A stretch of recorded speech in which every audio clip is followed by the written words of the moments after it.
عزیز دوستوں، بزرگوں اور بھائیوں، ہماری زندگی کے اندر ایک اہم پہلو جس سے ہم بڑی تکلیف کا شکار ہو جاتے ہیں اور بعض اوقات اذیت ناک حد تک وہ بات چلی جاتی ہے، وہ ہوتا ہے لوگوں کا باتیں کرنا۔ لوگ ایک دوسرے کے بارے میں تبصرہ کرتے ہیں، گفتگو کرتے ہیں۔ اگرچہ اسلام نے اسے بڑا ناپسند کیا اور غیبت کو زنا سے زیادہ بدتر قرار دیا، لیکن معاذ اللہ ثم معاذ اللہ لوگ پھر بھی اس اخلاقی کمزوری کا شکار ہو جاتے ہیں اور لوگوں کے بارے میں گفتگو کرتے ہیں۔ پھر لوگوں کی وہ باتیں جب ہم تک پہنچتی ہیں، جس کے بارے میں بات کی جا رہی ہوتی ہے، جب اس تک پہنچتی ہے تو وہ شخص بڑی اذیت کا شکار ہو جاتا ہے۔ وہ ذہنی تکلیف میں بھی آتا ہے، کرب میں بھی مبتلا ہوتا ہے، اور بعض اوقات خدا معاف فرمائے تو بعض لوگوں میں مایوسی بھی پھیل جاتی ہے۔ آپ قرآن مجید فرقان حمید کو دیکھیں تو اللہ تعالیٰ نے قرآن مجید میں فرمایا کہ وَإِذَا قِيلَ لَهُمْ آمِنُوا كَمَا آمَنَ النَّاسُ، جب منافقین سے کہا جائے کہ اس طرح ایمان لاؤ جس طرح کے باقی لوگ ایمان لائے ہیں، یعنی صحابہ کرام، قالوا تو وہ کہتے ہیں آنؤمنوا کما آمن السفہاء، ہم اس طرح ایمان لے آئیں جس طرح معاذ اللہ یہ بیوقوف ایمان لائے، ان کی طرح ایمان لے آئیں۔ الا انہم هم السفہاء، اللہ فرماتے ہیں خبردار ہو جاؤ یہی بیوقوف ہیں، ولکن لا یعلمون، لیکن یہ جانتے نہیں، انہیں اس بات کی خبر ان لوگوں کو جو کائنات کے بہترین لوگ ہیں زمین پر، انبیاء کے بعد صحابہ، ان کو لوگوں نے بیوقوف کہہ دیا، باتیں کر دی۔ آپ قرآن مجید دیکھیے سورہ قلم کے اندر اللہ تبارک و تعالی نے اس بات کا بھی جواب ارشاد فرمایا ہے، جب لوگوں نے کہا تھا کہ معاذ اللہ حضور تو مجنون ہے، تو اللہ نے فرمایا محبوب آپ رب کے فضل سے مجنون نہیں ہیں، بلکہ اللہ نے آپ کو خلق عظیم کا مالک بنایا ہے۔ وَإِنَّكَ لَعَلَىٰ خُلُقٍ عَظِيمٍ، لوگ بات کرتے ہیں اور کر جاتے ہیں اور شوق رکھتے ہیں تبصرہ کرنے کا۔ تو میں نے بہت سارے لوگ ایسے زندگی میں دیکھے ہیں جو لوگوں کی باتوں کی وجہ سے اذیت میں آ گئے، تکلیف کا شکار ہو گئے، اور میں اور آپ تو کسی کھاتے میں نہیں۔ حضرت ابوبکر صدیق رضی اللہ تعالیٰ عنہ جیسے لوگ، افضل البشر بعد الانبیاء بالتحقیق حضرت صدیق اکبر، آپ قرآن مجید 30ویں پارے کی تلاوت میں یہ بات دیکھیں گے کہ جب حضرت ابوبکر صدیق نے غریب غلاموں کو خرید کر آزاد کرنا شروع کیا، حضرت بلال حبشی کو، حضرت عامر بن فہیرہ کو اور کچھ غلاموں کو خرید کر آزاد کیا، تو لوگ کہنے لگے کہ یہ بلال نے کبھی کوئی احسان کیا ہوگا ابو بکر پر، تبھی تو خرید کے آزاد کیا ہے، ورنہ کیا ضرورت تھی اتنے پیسے لگانے کی، کوئی تو بات ہوگی۔ اللہ تعالیٰ نے اس کا بھی قرآن مجید میں اعلان فرمایا ابو بکر نے جو کیا ہے رب کی رضا کے لیے کیا ہے۔ تو گفتگو کرنا، بات کرنا، لوگوں کا اتنا یہ خطرناک مزاج ہے، ایک جملہ کہہ کے لوگ سائڈ پہ ہو جاتے ہیں، بندہ بیچارہ ساری رات تڑپتا رہتا ہے، ایک فکرے کا تبصرہ کر کے لوگ کونے میں چھپ جاتے ہیں، اور کسی آدمی کے لیے وہ اسے سولی پہ لٹکا جاتے ہیں، اپنی زبان کے تیروں سے لوگ پریشان کرتے ہیں۔ پہلے تو اللہ سے یہ معافی مانگیں کہ رب اس جرم سے ہمیں محفوظ فرمائے۔ اور اب تو لوگوں کی زبانیں اتنی لمبی ہو گئیں کہ وہ صحابہ تک چلی گئی ہیں، اہل بیت نبوت تک چلی گئی۔ تبصروں کے شوق میں لوگوں نے یہ دیکھا ہی نہیں کہ میری حیثیت کیا ہے اور میں بات کس کی کر رہا ہوں، میری اوقات کیا ہے اور میں تبصرہ کس پہ کر رہا ہوں۔ بے باک ہونا اور بات ہے، اور بدتمیز ہونا، ان دونوں میں فرق ہوتا ہے۔ تو میرے عزیز، ایک تو اس سے پرہیز کریں، اور پھر اب ہوتا کیا ہے، ہم اس کا نفسیاتی اثر لیتے ہیں، میں اکثر کہتا ہوں سارے لوگ ہی کانوں کے کچے ہوتے ہیں، کچھ تھوڑے زیادہ ہوتے ہیں، کچھ تھوڑے کم ہوتے ہیں، اور بعض لوگ کہتے ہیں اتنے لوگ فلانے بندے کی بات مانتے ہیں، تو میں نے کہا دنیا میں تو آج بھی کافر زیادہ ہیں، شیطان کے پیروکار آج بھی، تو زیادہ ہونا کوئی حق کی دلیل ہے ہمیشہ؟ یہ کیا بات ہوئی کہ فلانے کی اتنے لوگ بات مانتے ہیں؟ یہاں تو میں نے یہ دیکھا ہے اس معاشرے میں کہ جھوٹے سے جھوٹا آدمی اس کے بھی فالوور ہوتے ہیں، دغے باز سے دغے باز بندہ اس کے بھی، گویوں کے فالوور، اداکاروں کے فالوور، فلانے کے فالوور۔ اس کا یہ تو بھئی انسان کا مزاج ہے، ہر بندہ کانوں کا کچا ہے، کوئی تھوڑا زیادہ کچا ہے، کوئی تھوڑا کم کچا ہے، تو باتیں تو ہوگی، لوگ منہ میں زبان رکھتے ہیں تو گفتگو تو کریں گے۔ اب یہ اثر لینے والے پہ ہے کہ وہ اس کا اثر کس طرح کا لیتا ہے۔ ہمارے ہاں بڑے بڑے سمجھدار لوگ نفسیاتی ہو جاتے ہیں، بڑی بڑی سمجھدار خواتین نفسیاتی ہو جاتی ہیں، میری ساس باتیں کرتی ہے، میری نند باتیں کرتی ہے، مجھے فلانا باتیں کرتا ہے، مجھے فلانا۔ بھائی باتیں، جس کے منہ میں زبان ہے اس نے بات تو کرنی ہے۔ اب آپ نے کیوں یہ دعویٰ کر لیا ہے کہ آپ اتنے اونچے چلے جائیں کہ آپ کو بات ہی کوئی نہ کرے؟ کیا حرج ہے اس میں؟ اگر کوئی آپ کو بات کر دے تو کیا ہیں ہم؟ کسی نے کر لی تو پھر کیا ہوا؟ اس کا اتنا اثر قبول کرنا کہ ساری رات سونا ہی نہ، پریشان ہو جانا۔ اور بعض لوگ ایسے ہیں جنہیں اتنی باتیں نہیں ہوتی جتنی انہیں ٹینشن ہوتی ہے، یعنی وہ دو بندے کونے میں کھڑے ہیں تو میری ہی بات کر رہے ہیں، اور بھائی وہ اتنا اہم نہیں ہے، انہیں کوئی اور کام بھی ہو سکتا ہے، تیری بات ہی انہوں نے کرنی۔ بلا وجہ لوگ سمجھتے ہیں کہ میں بڑا اہم آدمی ہوں، وہاں بھی مجھ پہ تبصرہ ہو رہا ہے، یہاں بھی ہو رہا ہے۔ اس پہلو سے باہر آئیں، اس کمپلیکس سے نکل آئیں۔ ابن حزم کہتے ہیں کہ مصر میں ایک تاجر بڑا کامیاب ہو گیا تھا، بڑا کامیاب تاجر ہو گیا، تو زندگی میں جتنے لوگ بھی کامیاب ہوتے ہیں ان سے حسد ہوتا ہے، اس سے بھی اس کے ارد گرد کے لوگوں نے حسد شروع کیا۔ اب تاجروں نے پلاننگ کی کہ اسے خراب کیسے کرنا ہے۔ وہ ایک دن اپنے گھر سے نکلا، سفید کرتا سفید پگڑی باندھ کے باہر۔ اب 5-6 لوگوں نے پہلے سے منصوبہ بندی کی ہوئی تھی۔ ایک صاحب اسے ملے، کہنے لگے ماشاءاللہ آج تو سفید کرتے پر سبز امامہ، سبز پگڑی بڑی ہی اچھی لگ رہی ہے۔ تو وہ ہنس کے کہنے لگا لگتا ہے آپ سو کے اٹھ کے آئے ہیں، پگڑی تو میری سفید ہے۔ اس نے کہا چلو پگڑی تو سبز ہی ہے، باقی آپ نہیں مانتے تو آپ کی مرضی۔ وہ آگے بڑھا، تو اب چونکہ پلاننگ تھی تو ایک شخص اور ملا، اس نے کہا کیا بات ہے، سفید کرتے پر آپ کا پیلے رنگ کا امامہ کیا جچتا ہے۔ اس نے کہا یار کو خدا کا خوف کر، ہنس کے کہا کیا ہو گیا، تیری اینک کا نمبر تو نہیں تبدیل ہونے والا ہوا؟ اور بھائی میں نے تو سفید کرتا اور سفید ہی امامہ باندھا ہے۔ اب 2-3 لوگوں کی دفعہ تو وہ مسکرایا، لیکن وہ ڈھیر سارے لوگوں نے منصوبہ بندی کی تھی۔ وہ جب چوتھے کے پاس گیا تو اس نے بھی کہا کہ کیا بات ہے سفید کرتے پر پیلے رنگ کے امامے کی۔ اس نے کہا پیلا کہاں ہے؟ اب وہ غصے ہونے لگا۔ اب وہ چھٹے کے پاس گیا تو اس نے کہا جناب کیا بات ہے سفید کرتا اور کالا امامہ۔ اب وہ غصے میں اتنا باولا ہوا کہ پہلے ہنسا پھر رویا، پھر اسے سمجھ نہ آئی کہ دکان کا تالا کس چابی سے میں نے کھولنا ہے۔ بس وہ شام ہوئی تو اس بیچارے کو بچوں نے روڑے مارنے شروع کر دیے۔ وہ اتنی تکلیف میں آ گیا کہ لوگ اسے پاگل کہنے لگے۔ کیوں؟ اس لیے کہ لوگ منصوبہ بند، افواہ تھی نا کہ میری طبیعت خراب ہے، تو لوگوں نے حال پوچھ پوچھ کر بیمار کر دیا۔ لوگوں کی باتیں، لوگوں کے تبصرے، لوگوں کے کومنٹس بولے امام شافعی۔ امام شافعی فرمانے لگے لوگوں کی باتیں پتھروں کی طرح ہوتی ہیں، یہ روڑوں کی طرح ہوتی ہیں، اگر انہیں کمر کے اوپر رکھ لو گے نا تو یہ تمہاری کمر توڑ دیں گی، اور اگر تم ان کو اپنے پیروں کے نیچے رکھ لو گے تو تمہارا قد اونچا ہو جائے گا۔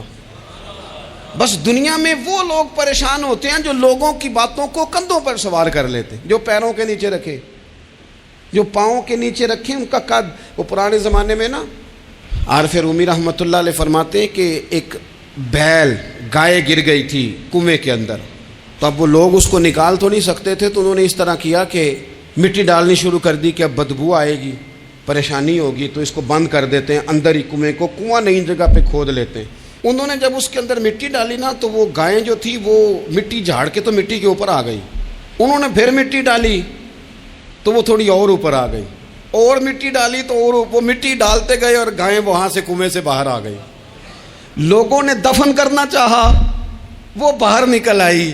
اور میرے بھائی لوگ بھی اپنی باتوں میں دفن کرنا چاہتے ہیں، لیکن یاد رکھنا جو چمکنے والے تھے وہ چمکتے ہی رہے، جن کو اللہ نے عزت دی تھی ان کی گھٹائی کوئی نہیں سکا۔ اتنی اتنی لمبی زبانیں کھول کے لوگوں نے صحابہ کے بارے میں باتیں کی، باتیں ہو رہی ہیں۔ لوگ جن کو دبانا چاہتے تھے، آج نہیں صوفیاء کی مخالفت شروع ہوئی، ان کے زمانے میں بھی ہوئی، ان کے دور میں ان کے خلاف کتابیں لکھی گئیں، لکھنے والے خدا جانے کہاں ہیں، اور داتا صاحب ہو رہی ہے، خواجہ صاحب ہو رہی ہے۔ حضور غوث اعظم کے ان کے زمانے میں بھی ایسا نہیں ہوا کہ بڑی خوشی سے لوگوں نے آگے بڑھ کے پھول ڈالے ہوں، ان کے دور میں باقاعدہ جتھے تیار ہوئے، جتھے، اور پورا کام کیا گیا۔ اور ویسے بھی اگر کوئی شخص آپ کا مخالف ہی نہیں ہے تو پھر آپ کو چمکنے کا مزہ کیسے آئے گا؟ کوئی تو مخالف ہو نا، کوئی تو ہو نا جو کوئی بات کرے۔ دیکھیں نا، اگر اندھیرا نہ ہو، رات نہ ہو، تو بلب کی کوئی اہمیت رہ جائے گی؟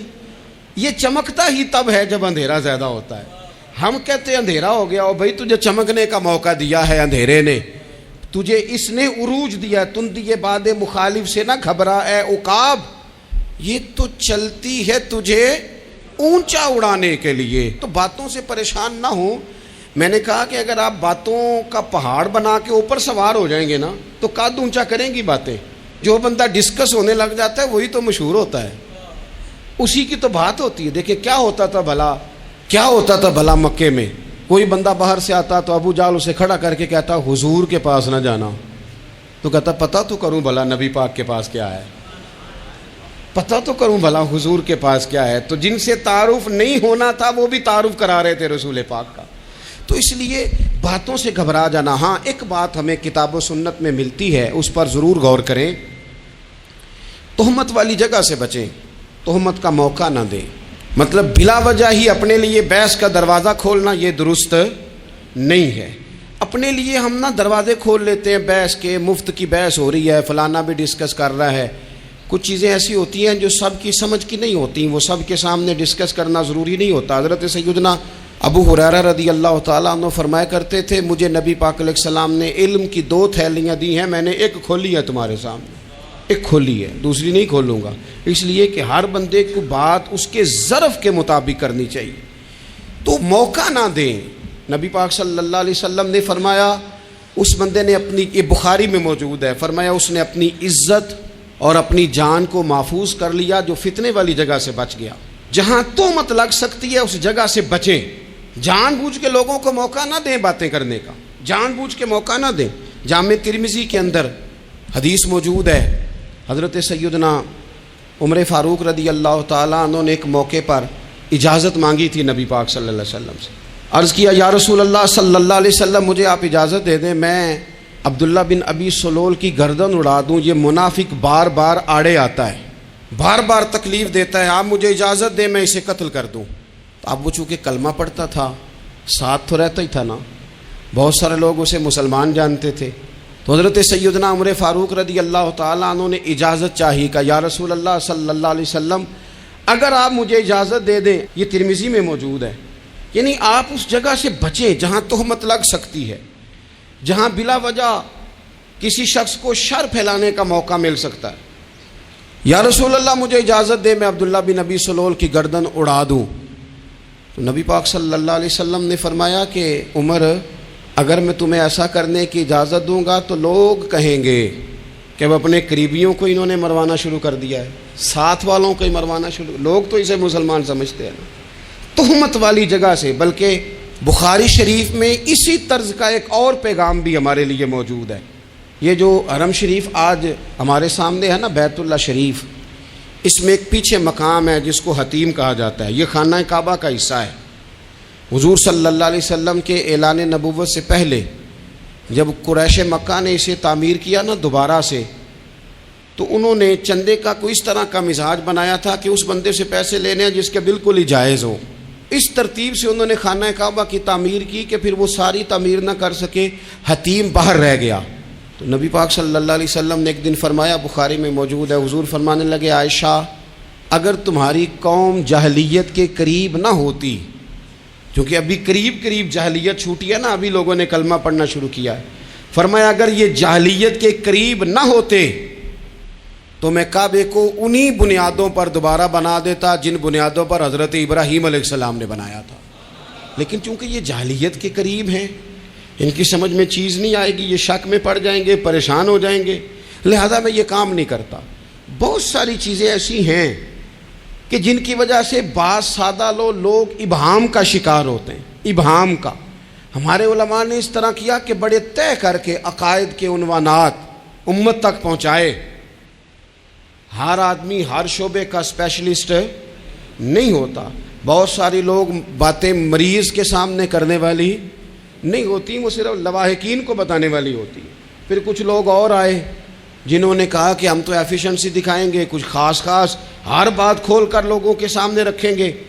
تو اس کا نقصان پھر یہ ہوتا ہے کہ سادہ لوگ مشکلات کا شکار ہوتے ہیں۔ وہ پھر جب کہتے ہیں ہر چیز ڈسکس کر لینی چاہیے تو پھر باتیں دور نکل جاتی ہیں۔ پھر لوگوں نے انبیاء کرام علیہم السلام کی اجتہادی خطاؤں کو ڈسکس کرنا شروع کیا۔ ربنا ظلمنا انفسنا، اگر حضرت آدم یہ لفظ کہیں تو ان کے لیے تو ٹھیک ہے، لیکن اگر کوئی غلام اور امتی اور بیٹا اٹھ کے یہ لفظ کہے تو اس کے لیے ٹھیک نہیں ہے۔ تو میرے عزیز ایسے کام نہ کریں جس کی وجہ سے بلا وجہ بحث کا۔ ہمارے یہاں کچھ لوگوں کو شوق ہے خبروں میں رہنے کا، وہ ایسی باتیں چھیڑتے ہیں جن سے نہ وہ خبروں میں رہ سکیں۔ میں نے دیکھا ہے وہ کہتے ہیں جی میں نے کوئی انوکھی بات کرنی ہے۔ بھئی انوکھی بات کرنے سے بندہ مشہور تو ہو جاتا ہے۔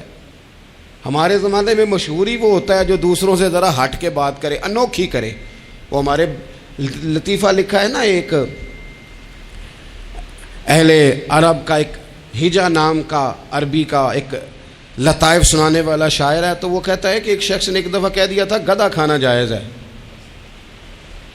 بڑے بڑے علماء اس کے گھر چلے گئے کہ بھئی کوئی دلیل، کوئی جزیہ، کوئی کہاں سے، کوئی کتاب، کوئی حوالہ، کوئی شے۔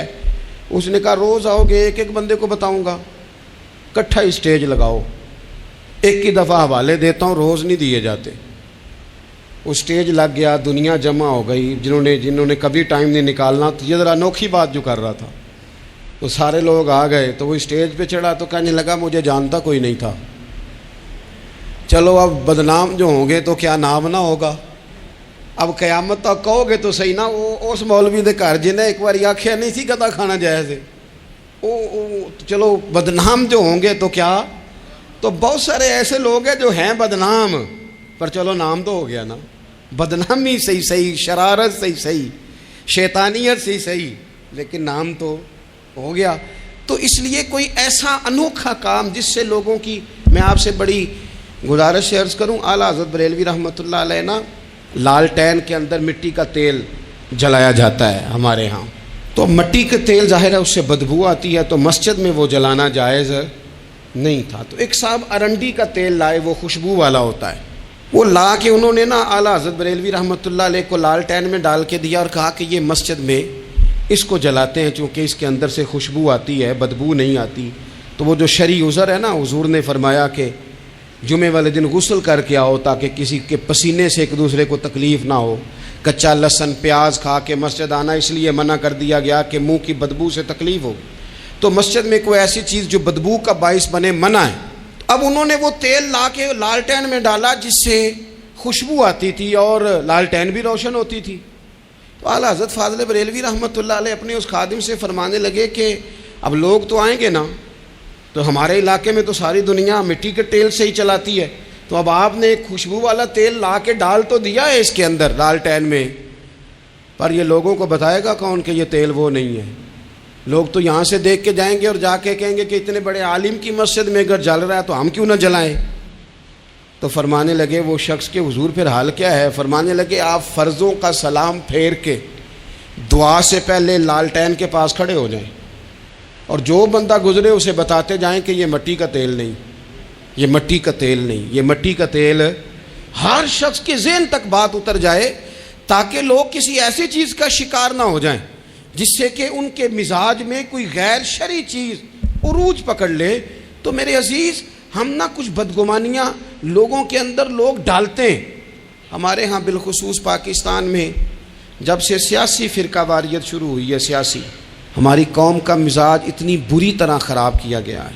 ہمارے نوجوان بچے جو بڑے سنجیدہ پڑھے لکھے، ان کی گفتگو اپنے سیاسی مخالف کے بارے میں اتنی لوز کر دی گئی ہے، اتنی کمزور کر دی گئی، اتنی خوفناک کر دی گئی ہے کہ اس طرح تو کبھی نہیں ہوا تھا۔ یہ مزاج جو لوگوں کو دیا جا رہا ہے، قومیں اپنے اخلاق کے طور پر زندہ رہتی ہیں۔ بد اخلاقیاں کبھی بھی انسانوں کو اونچا کر سکتی، پیچھے رہ جاتے ہیں لوگ۔ تہذیب کسی سوسائٹی کا حسن ہوتا ہے، اور اگر ایک سیاسی مخالف کے لیے آپ کا یہ والا مزاج بن جائے، اپنے سیاسی قد کو اونچا کرنے کے لیے آپ ان چیزوں کا سہارا لیں، یہ درست نہیں ہے۔ اخلاقی رویے میں کہوں گا کسی بھی سیاسی جماعت سے وابستگی ہے وہ 100% رکھے جو اس کی سمجھ میں آتی ہے، لیکن اپنے اخلاقی مزاج کو کبھی کمزور نہ ہونے دے، اخلاقی رویہ کبھی کمزور نہ ہونے دے۔ یہ کیسے ہو سکتا ہے؟ دیکھیں ابو جہل، ابو لہب، عتبہ، عتیبہ، شیبہ، وہ وہی باتیں کر سکتے تھے جو ان کے مزاج کی تھیں، جو آج تک لوگ کسی بھی دیندار کے بارے میں کرتے ہیں۔ تو انہوں نے وہی باتیں آ کے کی تھی جناب ابو طالب کے ساتھ۔ انہوں نے کہا تھا کہ اگر معاذ اللہ ان کو دولت چاہیے تو ہم دیتے ہیں۔ بڑے سے بڑے مخلص آدمی پر آج لوگ دعویٰ نہیں کرتے کہ دولت کے لیے لگا ہوا ہے، انہوں نے کہا دولت چاہیے تو دیتے ہیں، اگر کسی خاتون سے نکاح کرنا چاہتے ہیں تو کرا دیتے ہیں، سرداری چاہیے تو دے دیتے ہیں۔ اب یہ سوچ ہی اتنی ہے، اس سے آگے جاتی نہیں۔ وہ معاذ اللہ حضور کے بارے میں اور بھی باتیں کرتے، یہ شاعر ہیں، یہ جادوگر ہیں، یہ فلاں ہیں، لیکن میرے نبی پاک علیہ الصلوۃ والسلام نے کبھی بھی ان کی ذاتی زندگی کو ڈسکس نہیں کیا، کبھی نہیں کیا۔ ابو جہل شراب پیتا تھا، لیکن حضور نے کبھی سوسائٹی میں یہ بات لوگوں کے سامنے بیان نہیں کی۔ وہ لوگوں کے پیسے دبا لیتا تھا، کئی جگہوں پہ حضور نے پیسے نکلوا کے دیے، لیکن جگہ جگہ گلی گلی کھڑے ہو کے حضور نے یہ نہیں فرمایا کہ یہ اس طرح کا ہے۔ آپ اپنے مخالفین کے بارے میں ضرور کلیم کریں، ثبوت کے ساتھ ضرور بات کریں، یہ ضروری ہے، لیکن آپ کا رویہ اتنا گھرا ہوا نہیں ہونا چاہیے کہ لوگ سمجھیں کہ یہ قوم تو اخلاق سے ہٹ گئی ہے۔ آپ اختلاف کریں، لیکن اختلاف کے بھی آداب ہوتے ہیں، اس ادب کے دائرے کے اندر رہ کے صحابہ کے بیچ بھی رائے کا اختلاف ہو جاتا تھا، ہو جاتا ہے، ہو جایا کرتا ہے۔ حضور اس اختلاف کو قبول کرتے، بھئی ہو جاتا ہے رائے کا اختلاف اپنوں میں، لیکن اس کے اندر انسان توہین پہ اتر آئے، اس کا لہجہ اس طرح کا ہو جائے جس طرح کی بازاری گفتگو کی جاتی ہے، تو محسوس ہوتا ہے کہ یہ تربیت کا فقدان ہے۔ یہ لہجے باوقار لوگوں کے نہیں ہوا کرتے۔ لہجے کو کبھی برا نہ ہونے دیں، انداز کو۔ لوگ آپ کو چھیڑیں گے، اپنی جگہ پہ کھینچ کے لانے کی کوشش کریں گے، بڑا کچھ لوگ کریں گے، لیکن آپ اپنی جگہ سے آپ تبدیل نہیں ہوں گے۔ آپ کہیں گے یار میرا ایک معیار ہے، میری ایک حیثیت ہے، میں اپنی حیثیت چھوڑ سکتا؟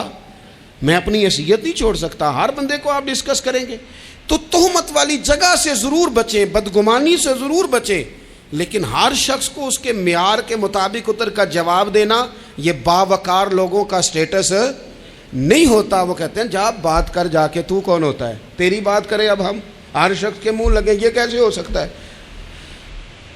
نبی پاک صلی اللہ علیہ وسلم گزر رہے تھے، صحیح بخاری میں موجود ہے، آپ کی اہلیہ حضرت صفیہ رضی اللہ تعالیٰ عنہ آپ کے ساتھ تھیں۔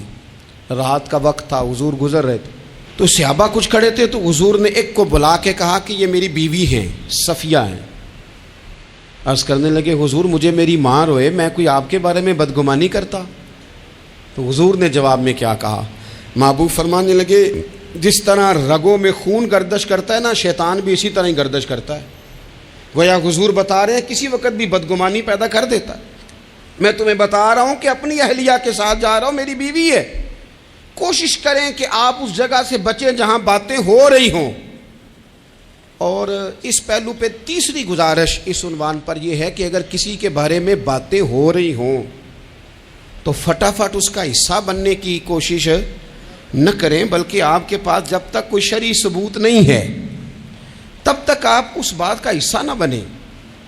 ہمارے ہاں بات ہو رہی ہوتی ہے تو دو چار بندے دوڑ کے نا اپنا بھی حصہ ڈالتے ہیں، بلکہ میں بڑی ذمہ داری سے یہ بات عرض کروں گا، بات لمبی ہوتی تب ہے جب کوئی بندہ درمیان میں کہہ دیتا ہے نا نہیں تجھے تو تھوڑا پتہ ہے، تھوڑا میں بھی کرتا ہوں۔ وہ کئی دفعہ وعدہ معاف گواہ بن جاتا ہے، جا کے دوسروں کو خبر کرتا ہے اس نے یہ کہا ہے، حالانکہ بندہ اس سے پوچھے کہ اگر انہوں نے کہا تھا تو اتنا سجن تھا تو وہاں جواب دے کے کیوں نہیں آیا؟ تجھے چاہیے تھا وہیں جواب دیتا، وہیں جا کے جواب دے دیتا۔ ایک بزرگ کی خدمت میں ایک دفعہ حاضر تھا، ایک بڑے عالم تھے، تو ان کے پاس آ کے ایک شخص نے کہا کہ فلاں آدمی آپ کے بارے میں یہ بات کر رہا تھا، تو وہ ہنس پڑے، فرمانے لگے پھر آپ کہاں تھے؟ کہنے لگے میں وہیں تھا۔ فرمانے لگے میرا اور آپ کا رشتہ کس طرح کا ہے؟ کہنے لگا جی میں تو شاگرد ہوں، ارادت مند ہوں۔ تو فرمانے لگے پھر آپ میرے پاس سوال لے کے آ گئے ہیں، آپ نے وہاں جواب کوئی نہیں دیا۔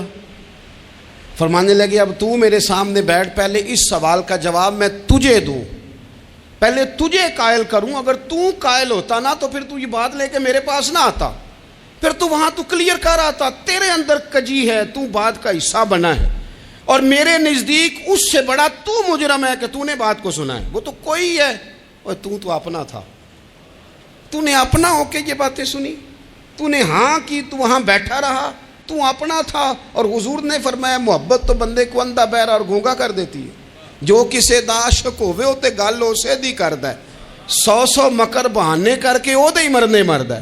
تو نے سن کیسے لی؟ تیرے کانوں نے گوارا کیا؟ پہلے تو مطمئن ہو نا، تو اگر مطمئن ہوتا تو بات آگے وہیں جواب دے کے آتا، جب تو ہی غیر مطمئن ہے تو میں کسی اور کو کیا جواب دوں؟ تو مدد کریں اپنے بھائی کی اس معاملے میں کہ اگر آپ کلیئر ہیں تو پھر آپ اسے وہی کلیئر کریں، کہیں یار میری بات سن، یہاں تک تو بات ٹھیک ہے، اس بات کا میں گواہ ہوں، یہ ہو سکتی نہیں۔ اور نبی پاک کا یہ طریقہ ہے، مسند امام احمد بن حنبل میں حدیث موجود ہے، حضرت عبداللہ ابن مسعود رضی اللہ تعالیٰ عنہ، کمال آدمی حضرت عبداللہ ابن مسعود، حضور نے فرمایا عبداللہ ابن مسعود سے قرآن سیکھا کرو، یہ اسی طرح پڑھتے ہیں جس طرح میرے اوپر نازل ہوا تھا۔ حضرت عبداللہ ابن مسعود کو نبی پاک علیہ السلام نے فرمایا درخت پہ چڑھ کے ذرا میرے لیے مسواک تو اتار دو۔ حضرت عبداللہ ابن مسعود کی پنڈلیاں پتلی پتلی تھی، ٹانگیں پتلی تھیں، وہ درخت پہ چڑھے، ہوا چلی تو کپڑا تھوڑا ہٹ گیا تو بعض لوگ ان کی پتلی پنڈلیوں کا مذاق اڑانے لگے، معاذ اللہ، دیکھو کیسی باریک باریک پنڈلیاں ہیں، کیا انداز ہے۔ اب حضور بیٹھے ہیں نا، تو انہوں نے جو بات کی تھی وہ بات بھی درست تھی، پنڈلیاں واقعی پتلی تھیں، اور کوئی بھی اس انداز میں دیکھتا تو شاید مسکراتا۔ جب انہوں نے کہا نا دیکھو پتلی پنڈلیاں، تو حضور نے ہمارے لیے طریقہ کیا چھوڑا، ہمارے لیے سیرت کیا چھوڑی۔ حضور سید عالم فوراً ارشاد فرمانے لگے، نبی پاک فرمانے لگے چپ کرو، تم میرے عبداللہ کی پنڈلیوں کو پتلا پتلا کہہ رہے ہو نا، قیامت کے دن جب میزان لگے گا اور ان پنڈلیوں کا تمہیں وزن پتہ چلے گا، پھر پتہ چلے گا میرے عبداللہ کی شان کیا ہے۔ یہ بڑی وزنی پنڈلیاں ہوں گی، جب ان کا میزان پر وزن تو لگے تو آپ دفاع کریں۔ نبی پاک صلی اللہ علیہ وسلم نے فرمایا اگر کسی جگہ تیرے بھائی کی عزت پر حملہ ہو رہا تھا اور تو بچانے پر قادر تھا اور تو نے اس کی عزت سے اس شر کو روک دیا، کہا نہیں یار ایسی بات نہیں ہے، تم غلط کہہ رہے ہو، فرمایا اگر تم کسی کی عزت کا دفاع کرو گے تو فرمایا جہاں تمہاری عزت خراب کی جا رہی ہوگی رب وہاں تمہاری عزت کا دفاع فرمائے گا، اللہ تمہاری عزت کا محافظ بن جائے گا۔ لیکن ہم کیا کرتے ہیں، ہم لوگ باتیں کر رہے ہوتے ہیں تو ہم ان باتوں میں ایک بات اور شامل کرتے ہیں، ہم ان باتوں میں ایک بات اور شامل کر لیتے ہیں اور انداز اختیار کر لیتے ہیں، اور جو آپ کے حق میں ہے اس نے مخالف نہیں ہونا، اور جو مخالف ہے اس نے کبھی حق میں چھوڑیں۔ آپ کس کو قائل کر رہے ہیں؟ جس کی سمجھ میں آتی ہے وہ قبول کرے، نہیں آتی تو دروازہ کھلا ہے، کہیں اور تشریف لے جائے۔ ہمارا یہ مزاج بن گیا کہ بلا وجہ کی وضاحتیں بھی بندے کو کمزور کرتی ہیں، بلا وجہ ہم کمزور پڑ جاتے ہیں، تھوڑے بے نیاز ہو جائیں، چھوڑیں کچھ بے نیاز بنے، طبیعت کوئی بے نیاز، ہم نہ بے نیاز نہیں ہوتے، ہر بات کو سوچتے ہیں، ہر بات کی وہ جی وہ فلانے نے پتہ کیا کہا ہے، تو بڑی معذرت سے بالخصوص خواتین کا مسئلہ ہوتا ہے، وہ کہتے ہیں پوری دسو، نہیں دسو نے آخیا کی بھئی آپ نے کیا کرنا ہے، اس کے لیے پھانسی کا حکم لگانا ہے آپ نے، چھوڑ دیں، بات ہو گئی ختم ہو گئی۔ اپنی زندگی میں تھوڑی سی بے نیازی بھی پیدا کریں، تھوڑی سی بے نیازی، ہر ایک کی بات سننا، ہر ایک کی بات پر غور کرنا، ہر بندے پر تبصرہ شروع کر دینا، وہ تو تکلیف آ جائے گی۔ وہیں سے جہاں سے بات شروع کی تھی پھر وہیں لاتا ہوں کہ باتوں کا اثر لیں لیکن صرف خیر کی باتوں کا اثر لیں، لیکن صرف اچھے لوگوں کی باتوں کا، ہر ایک کی بات کا اثر لوگے، لوگ دو قدم نہیں چلنے دیں گے۔ اور دوسرا میں آپ کو بڑی ذمہ داری سے عرض کرتا ہوں، ہم ویژن والے لوگ ہیں، ہماری 1400 سال کی تاریخ ہے، ہم ویژن والے لوگ ہیں۔ یہ نہیں ہے کہ ادھر ایک بندہ آیا تو تھوڑی سی ہم اس کے پیچھے چلے جائیں گے، پھر کل ایک اور آئے گا تو تھوڑا سا اس کے پیچھے چلے جائیں گے۔ یہ تو وہ لوگ ہوتے ہیں جن کے پیچھے بنیاد نہیں ہوتی، اور جن کی پوری بنیادیں ہونا وقت زیادہ ہو گیا، ورنہ میں آپ کو اپنی سند پڑھ کے بتاتا کہ ہماری سند امام بخاری تک کیسے جاتی ہے اور امام بخاری کی رسول پاک تک کیسے جاتی ہے۔ یہ تو ایک تسلسل ہے، تو اس لیے بڑی جلدی آزمائش کا شکار نہ ہوا کریں۔ باتیں کس لیے ہیں؟ جو بندہ ویلا ہے اس نے بھی 4 باتیں، تو ہر بات کا اثر نہ لیں۔ بالخصوص جوانوں سے کہتا ہوں، ٹارگٹ اچیو کرنے کے لیے سب سے پہلے تو مقاصد کا تعین کرے، جانا کدھر، اور پھر اس پہ لگ پڑے۔ باتیں ہوتی رہیں گی، لیکن باتوں کو پشت پہ سوار نہیں کرنا، باتوں کو پاؤں کے نیچے رکھنا ہے، قد اونچا ہو جائے گا، قد اونچا ہو جائے گا، پشت پہ سوار کرو گے تو گردن ٹیڑھی کر دیں گے، آپ بس بڑھتے جائیں۔ گھوڑا جب دوڑتا ہے نا، دوڑتا ہے تو اس کے پیروں کو جھاڑیاں لگتی ہیں، لیکن اگر دوڑتا رہے تو کوئی جھاڑی کہیں رہ جاتی ہے، کوئی کہیں رہ جاتی ہے۔ باقی مخلوق کرتی ہے باتیں، وہ کرتی رہے گی، آپ آگے بڑھیں، سفر کرتے رہیں، سفر بہت سارے باتیں کرنے والے وہیں رہ جاتے ہیں اور کام کرنے والے کہیں کے کہیں پہنچ جاتے ہیں۔ باتیں کرنے والوں میں سے نہ ہوں، کام کرنے والوں میں سے ہوں۔ اللہ توفیق عطا فرمائے۔ آخر دعوانا الحمدللہ رب العالمین۔